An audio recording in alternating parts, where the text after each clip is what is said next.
salaamaaleykum wa rahmatullahi wa barakaatu mbokk ñu leen war ñaanal jàmm ñu ci Guyaasa TV tey la dimanche le 9 février 2025 ñu ci xibaar yi xibaar bu tiis moo am ci yoonu murit ñu ne ki nga xamante ne mooy Serigne Bassirou Anta Niang nekkoon 5e xalif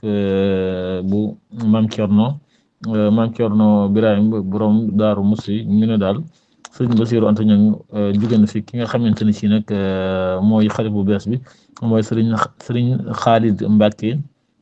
nekk caatu borom Daaru Musi daal ñu ne moom moo wuutu kii di Serigne Bassirou Anta Niang Serigne Bassirou Anta Niang bi nga xam ne mi ngi gane àdduna 1933 nga xam ne bi muy génn àdduna mi ngi am 92 ans maanaam téeméeri at yu manqué juróom-ñett moom Serigne Bassirou Anta Niang nga xam ne moo nekkoon 5e xalif